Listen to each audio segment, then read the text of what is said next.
હાસ્ય એન્જોયગ્રાફી લેખક રતિલાલ બોરીસાગર. થોડા વર્ષ પહેલાં મેં અથ માંદગી મહિમા નામનો લેખ લખેલો. એ લેખમાં મેં પ્રભુને પ્રાર્થના કરેલી કે હે પ્રભુ, જેમાં બાદશાહી આરામ સુલભ હોય એવી એકાદ ભવ્ય માંદગી મને આપો. પ્રભુએ બહુ લાંબા સમય સુધી આ અંગે કશી કાર્યવાહી કરી નહીં, એટલે મેં માન્યું કે મારી અરજી પ્રભુએ ફાઇલ કરાવી દીધી હશે. આમ છતાં આરામદાયક માંદગી માટેની મારી ઝંખના શમી નહીં. જુદી જુદી માંદગીઓમાં લોકોને શાહી આરામ ફરમાવતા જોઈને મને એમની બહુ ઈર્ષ્યા થતી. આટલા બધા લોકોની ખબર કાઢવા જવાના થાકથી જ માણસ માંદો પડી જાય, પણ જુદા જુદા લોકોની ખબર કાઢવા જવાને કારણે મારે વારંવાર અને ઠીક ઠીક પ્રમાણમાં ચાલવાનું થતું. આ વ્યાયામને કારણે મારું શરીર ઉલટું વધુ સારું થયું. અમારા એક મિત્ર તો કોઈની પણ ખબર કાઢવા જાય છે તો એની માંદગીનો ચેપ લઈને જ આવે છે. મને તો ક્યારેય આ રીતની ઉછીની લીધેલી માંદગીનો લાભો પણ મળ્યો નહોતો. પણ એક દિવસ મારે આંગણે સોનાનો ચંદ્ર ઉગ્યો. એક રાત્રે મને છાતીમાં દુખવા માંડ્યું. સ્પષ્ટતા, લોકોને સોનાનો સૂરજ ઉગતો હોય છે, પણ મારે માંદગીનો શુભારંભ રાત્રે થયો એટલે સોનાનો ચંદ્ર. હૃદય આનંદ વિભોર બની ગયું. આરામદાયી માંદગીની ઝંખના મેં હૃદયથી કરી હતી. હૃદયની ઝંખના હૃદયના રોગથી જ પૂરી થાય એ તો અત્યંત શુભ સંયોગ કહેવાય. પ્રિયા માટે જાન કાઢી દેનારાના નામ અમર થઈ ગયા છે. The Guinness book of world રેકોર્ડની શ્રેણી વહેલી શરૂ થઈ હોત તો લૈલા મજનુ, શીરી ફરહાદ, હીર રાંઝા વગેરેના નામ એમાં અવશ્ય નોંધાતા હોત. પણ માંદગી માટે જાન કાઢી દેવા હજુ કોઈ તૈયાર થયાનું સાંભળ્યું નથી. એટલે મહાભારતના યુદ્ધમાં અર્જુન માટે જેમ બંને બાજુ લાભ હતો, જીતે તો પૃથ્વીનું રાજ્ય મળે અને મરે તો સ્વર્ગ મળે, એમ માંદગીને કારણે મારે બે બાજુનો લાભ હતો.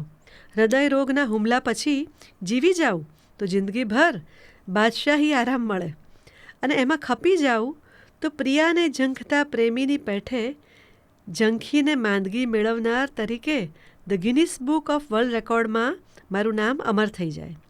એટલે હૃદય રોગની સંભાવના માત્રથી હું પ્રસન્ન થઈ ગયો. જે રાત્રે છાતીમાં દુખ્યું એના પછીની સવારે ઘણો વહેલો હું બાજુમાં જ રહેતા અમારા ફેમિલી ડૉક્ટરને ઘેર પહોંચી ગયો. ડૉક્ટર હજુ હમણાં જ ઉઠ્યા હતા. ઉઠતા વેંત મારું મુખ દર્શન કર્યા પછી એમનો દિવસ કેવો જશે એ વિચારે મને થોડી ચિંતા થઈ. મેં ડૉક્ટરને કહ્યું, સાહેબ, રાત્રે છાતીમાં દુખતું હતું.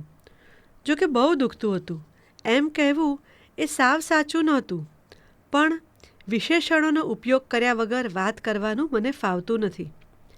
છાતીમાં દુખવાની વાત સાંભળીને ડૉક્ટર થોડા ગંભીર થઈ ગયા. એમણે કહ્યું, છાતીમાં? મને રાત્રે ને રાત્રે બોલાવો જોઈતો હતો. ડૉક્ટરની વાત સાંભળી મારા હૃદયમાં ગંભીર અને લાંબી માંદગીની આશા જન્મી. મેં કહ્યું, હવે જીવી જઈશ તો અવશ્ય એમ કરીશ.